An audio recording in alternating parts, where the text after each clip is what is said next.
আদিবাসী প্রশ্ন এবং স্বশাসনের যুক্তি।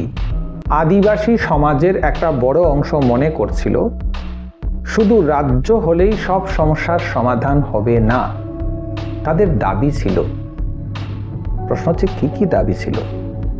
ভূমির সাংবিধানিক সুরক্ষা, ভাষা ও সংস্কৃতির স্বীকৃতি, প্রশাসনের প্রতিনিধিত্ব করার অধিকার। আর এই দাবিগুলি রাজ্য আন্দোলনের সঙ্গে যুক্ত হতে শুরু করে এবং এই রাজ্য আন্দোলন আরও শক্তিশালী রূপ পরিগ্রহ করে।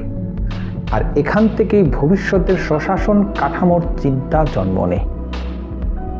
জাতীয় রাজনীতির প্রেক্ষাপট তখন কি ছিল?